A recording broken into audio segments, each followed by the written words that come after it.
मंडळी नमस्कार। आल्हाद आणि प्रल्हाद दोघेही सख्खे भाऊ, बर तेही एकाच मातेच्या उदरातून जन्म घेतलेले। पण कयाधूने प्रल्हाद आपल्या पोटात असतानाच मानवतेचे, जनहिताचे आणि मांगल्याचे संस्कार त्याच्यावर केले। आता तेच काय झालं की आल्हादला मात्र कोणी सांभाळलंय, तर ते सांभाळले होलिकेनी।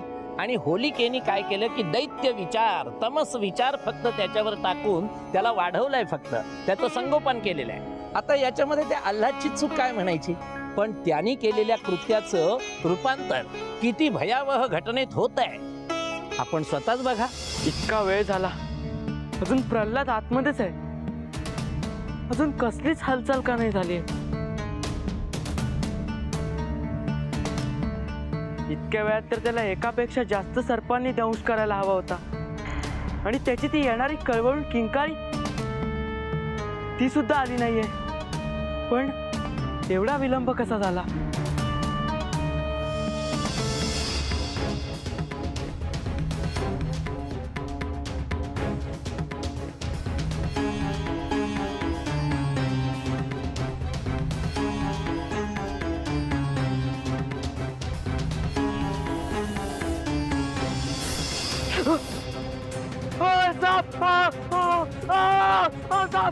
साप चावला।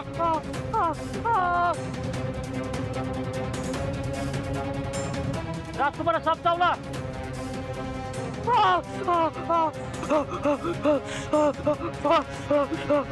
साप चावला, राजकुमारांना साप चावला।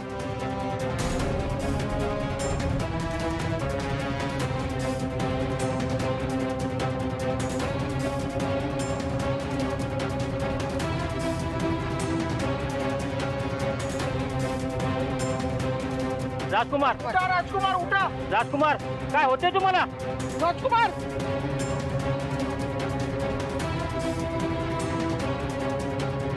राजकुमार यांचा साप चावून मृत्यू झालाय। तू एक काम कर, महाराणींना ही वार्ता दे। बोलायस का काय तू? राजकुमार गेले, बातमी कळाल्यात, जिवंत जाळतील मला। नाही सांगितलं तर तुझा जीव जाणारच। जा, काय होईल ते बघू। अरे जा ना, जा जा लवकर।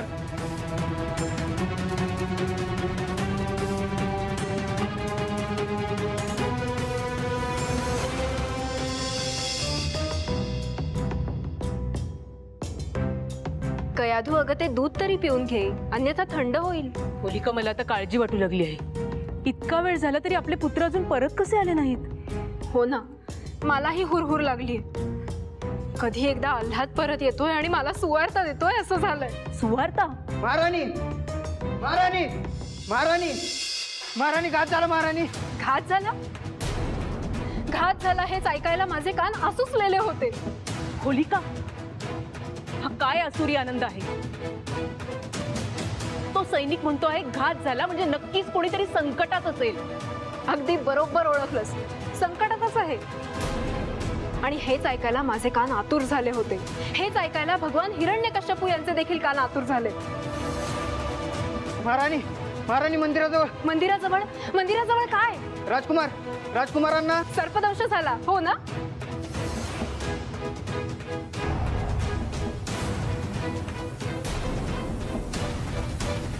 इतकंच नाही तर तो सर्पदंश इतका प्रखर आणि प्रभावी होता की त्यामुळे राजकुमारांचा देह काळा निळा झाला। ते तडफडू लागले, विव्हळू लागले। त्यांचा वेदनादायी आवाज मला इथेही ऐकू येतो। आणि असेच तडफडत विव्हळत त्यांचा मृत्यू झाला।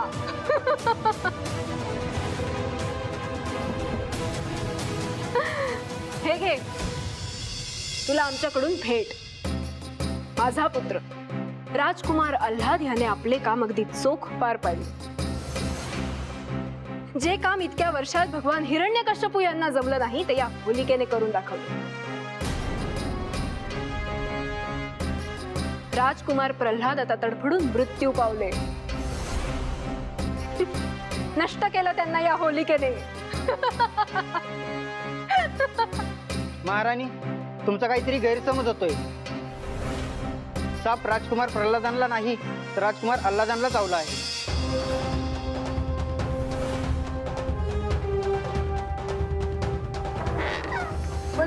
भगवान विष्णूची किती मोहक मूर्ती आहे. चित्त शांत झाला माझा. बंदो बंदो बंदो काय झाले? बंदो तू बोलत का नाही? बंदो काय झाले? बंदो बंदो. राजकुमार, राजपुत्र अल्लादला साप चावला आणि त्याचा जीव गेला. वंदरातून साप बाहेर आला आणि त्यांना चावला. साप? पण आता भगवान विष्णूच होते. हे काय बोलताय राजकुमार? आतमध्ये विषारी साप आहे. जो विष्णू म्हणताय ना तो खरंच कपटे. यानेच कपट करून जीव घेतलाय राजकुमारांचा. तू माझ्यासाठी जीव त्याग केलास. मी अपराधी आहे तुझा. जर मी इकडे यायचा हट्ट धरला नसता तर तुला सर्पदंश झाला नसता. माझा विश्वास आहे भगवान विष्णूवर. मी प्रार्थना करीन आणि तुझे प्राण परत आणीन. राजकुमार, हे शक्य नाहीये. त्यांचा जीव गेलाय. माझी भक्ती खरी असेल तर ते माझे नक्की ऐकतील.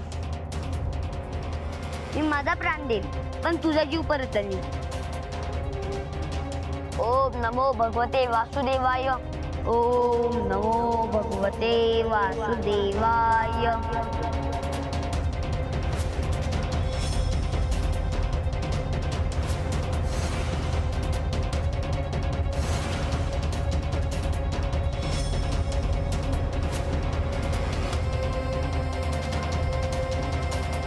ओम नमो भगवते वासुदेवाय.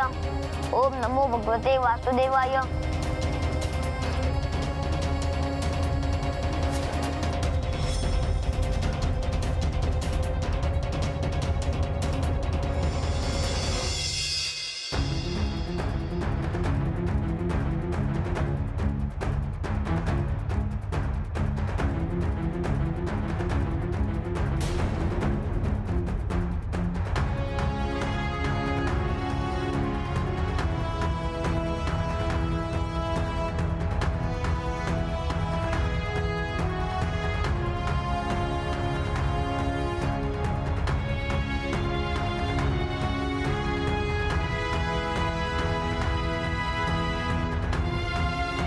ओम नमो भगवते वासुदेवाय.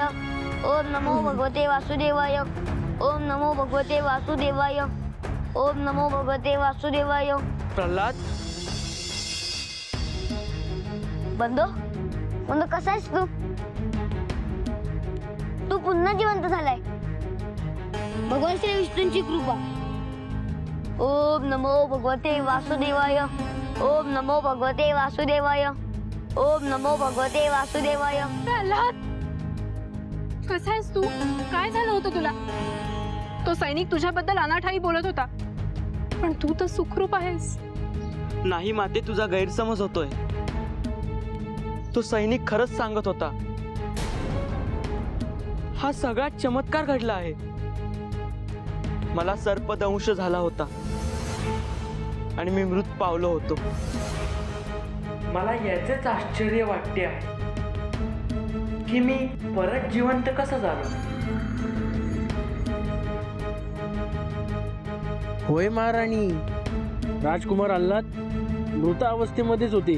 ते आत्ताच जिवंत झालेत. राजकुमार प्रल्हाद यांनी भगवान विष्णूचा धावा केला म्हणून हे शक्य झालं. राजपुत्र प्रल्हादाचा भगवान श्री विष्णूंचा विजय असो. राजपुत्र प्रल्हादाचा. काय म्हणालात? कोण भगवान? या सृष्टीत एकच भगवान आहेत. भगवान हिरण्यकश्यपू. कोण? भगवान हिरण्यकश्यपू. भगवान हिरण्यकश्यपूंचा. भगवान हिरण्यकश्यपूंचा.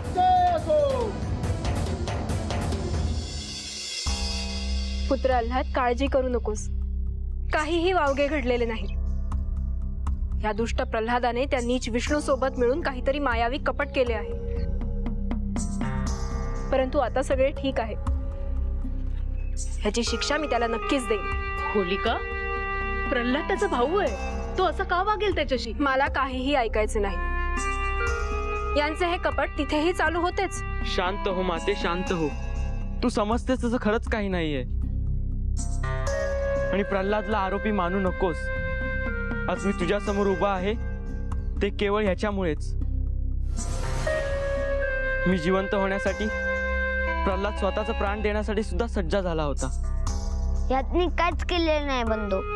उलट तूच मला माझ्या भगवंताचे दर्शन घडवलेस.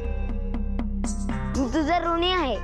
असे दोघे भाऊ एकमेकांच्या आनंदासाठी झटताय, असेच आनंदी राहा. हे काय होतंय? माझा पुत्र आल्हाद त्या प्रल्हादचे कौतुक करायला लागलाय. हे देखील त्या विष्णूचेच कारस्थान आहे. माझ्या पुत्राच्या मनाचा ताबा घेतोय तो. इतक्या सहज मी हा डाव नाही सोडणार. या प्रल्हादला तर मी संपवणारच आहे. एकदा माझं चुकलं, पण आता मी अधिक सावध होऊन खेळी खेळणार. अगदी प्रेमाने मायेने मातेने सूचित केलंय ना, अगदी तसंच. पुत्र प्रल्हाद, इकडे ये. बाळ, तुझे ऋण कसे फेडू मला खरंच कळत नाहीये. आज तुझ्या भक्तीमुळे मला माझा पुत्र परत मिळाला आहे. कयाधू, मला क्षमा कर. मी तुझ्याबद्दल आणि प्रल्हाद बद्दल किती चुकीचा विचार करत होते हे आता समजतंय मला. माझे बंधू हिरण्यकश्यपू यांच्यावर मी अंधविश्वास ठेवला. ते सांगत होते तसं वागत गेले. त्या विष्णू सोबतच मी तुझा आणि या प्रल्हादाचा देखील तिरस्कार केला. मला भगवान विष्णू कधीही क्षमा करणार नाही. होलिका, तुझी मनस्थिती मी जाणते. तुला तुझ्या कृत्याचा पश्चाताप झाला, यातच सगळं आलं. माझं फक्त एकच मागणं आहे तुझ्याकडे. आता घडलेल्या सगळ्या गोष्टींचा खुलासा तू याच्या पिताश्रींसमोर करशील, म्हणजे त्यांचा गैरसमज दूर होऊन प्रल्हादला ते लाडका पुत्र म्हणून त्याचा स्वीकार करतील. हो हो, का नाही, अवश्य करेन. आणि ते माझ्या शब्दाबाहेर नाही याची मी तुला शाश्वती देते. माते, माझी एक इच्छा आहे. मला प्रल्हादला माझे प्राण परत दिल्याबद्दल भेट द्यायची आहे. मला कसलीही भेट नको. भगवंताचं दर्शन झालं यातच मी तृप्त आहे. नाही प्रल्हाद, तुला तुझ्या ज्येष्ठ बंधूची इच्छा ऐकावीच लागेल. होय ना माते? हो हो, का नाही. प्रल्हाद, माग तुला हवे ते. अग्नी जे मागेल ते तू मला देशील. मला तुझा अग्नी चमत्कार बघायचा आहे. हीच खरी संधी आहे. शिकार आपसूक जाळ्यात आलाय माझ्या. दाखवशील ना? बोल. हो हो, का नाही. पण माझा हा चमत्कार सर्व प्रजेने पाहिला आहे. यावेळी तुझ्या सोबत मी एक वेगळा प्रयोग करेन. यावेळी तू देखील चल माझ्या सोबत अग्नीत. बघ, तुला काहीही होणार नाही. चालेल? मला खूप आवडेल.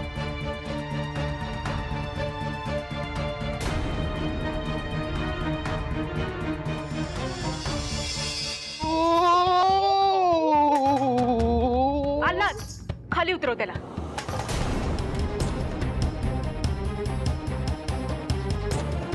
माते, काय झाले? काय झालं? मला सांग, तुला काय झालंय? का असं वागतोयस तू? आपल्या मातेला मानसिक क्लेश देण्याचं धन्यता वाटते का तुला? तुझ्या पिताश्रींपासून सर्वजण तुझ्या जीवावर उठलेत कारण तू भगवान श्री विष्णूंची आराधना करतोस. हे ज्ञात असूनही तू असं का वागतोस? नकोस माते. माते, तुझे मौल्यवान अश्रू, प्रेम व काळजी ह्याची साक्ष देत आहे. परंतु आजच्या चमत्कारमध्ये मी आत्यासोबत असणार आहे. तिला अग्नी जाऊ शकत नाही. जर मी तिच्या छायेत असेल तर मला देखील काहीच होणार नाही. हे सगळं बोलायला सोपं आहे, पण मला काळजी वाटते बाळ. माझी कुचंबणा होते. कसं सांगू तुला? चिंता मनात आली तर तिला बाजूला सारून चिंतन करावे. ओम नमो भगवते वासुदेवाय. माते, खरंच या मंत्रामध्ये खूप शक्ती आहे. याच मंत्रामुळे मी जिवंत झालो आहे. भगवान श्री विष्णू यांचीच कृपा. बघ माते, एका प्रसंगामुळे बंधूच्या विचारात किती फरक झाले ते. हीच या मंत्राची शक्ती आहे. तू निश्चिंत राहा माते. मी तर त्या घटिकेची आतुरतेने वाट पाहतोय. संपली.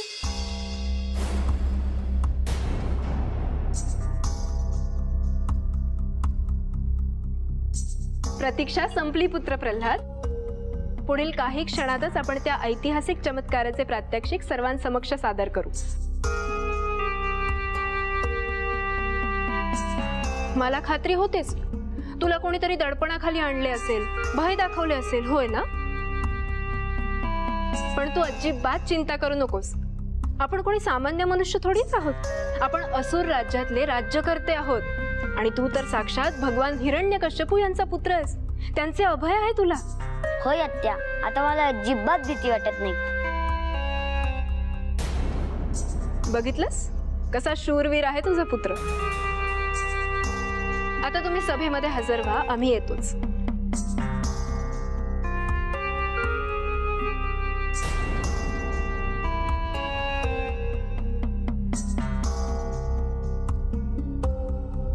माते, निश्चिंत राहा.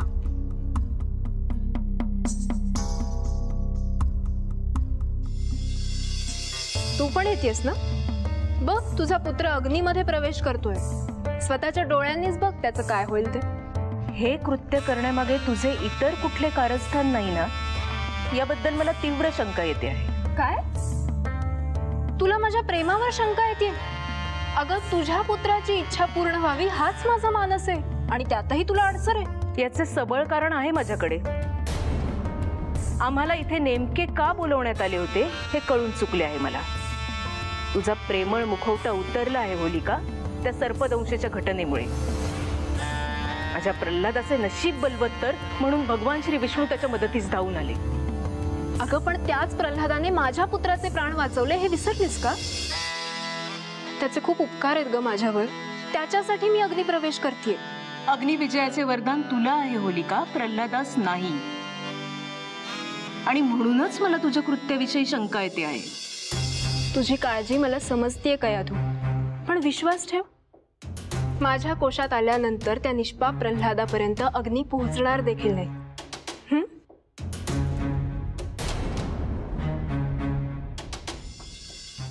भगवान हिरण्यकश्यपू यांचा विजय असो. भगवान हिरण्यकश्यपू यांचा विजय असो. भगवान हिरण्यकश्यपू यांचा विजय असो. दरबारात उपस्थित सर्व मान्यवरांचे हार्दिक स्वागत. आजच्या या शुभ प्रसंगी कामरूप महाराणी होलिका अग्निदिव्याचे प्रात्यक्षिक सादर करणार आहे. आणि यामध्ये राजपुत्र प्रल्हाद सुद्धा सहभागी होणार आहेत. महाराणी होलिका व राजपुत्र प्रल्हाद यांचे आगमन होत आहे. हो, भगवान हिरण्यकश्यपू यांचा विजय असो. प्रणाम बंधू. प्रणाम माते. प्रणाम स्वामी. बंधू, आजचे हे प्रात्यक्षिक यशस्वी होण्याचा आशीर्वाद द्यावा. होलिके, समस्त दैत्य कुळाला तुझ्याबद्दल अभिमान आहेच. ज्या उद्देशाने तू हे कार्य हाती घेतलेले आहेस ते तू यशस्वीरित्या सिद्धीस नेशील याची खात्री आहे आम्हास. होय, मी आपला शब्द खाली पडू देणार नाही. भगवान हिरण्यकश्यपू यांचा विजय असो. भगवान हिरण्यकश्यपू यांचा विजय असो. बाळ प्रल्हाद, चल. महाराणी होलिकाचा विजय असो. राजपुत्र प्रल्हादाचा विजय असो. महाराणी होलिकाचा विजय असो. महाराणी होलिकाचा विजय असो. राजपुत्र प्रल्हादाचा विजय असो. महाराणी होलिकाचा विजय असो. महाराणी होलिका.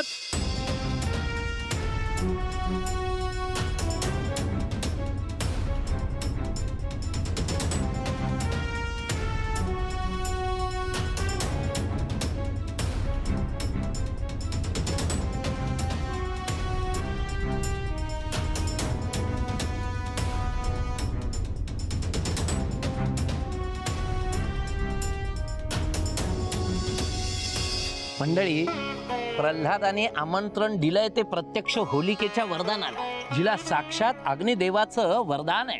तिच्या बरोबर आता आपल्याला अग्नीमध्ये प्रवेश करायचा आहे. हे केवळ धर्मसंकट नाहीये, त्याचा निकाल काय लागतो हेच बघूया आपण उद्याच्या भागामध्ये. पण तोपर्यंत उतू नको, मातू नको, घेतला वसा टाकू नको.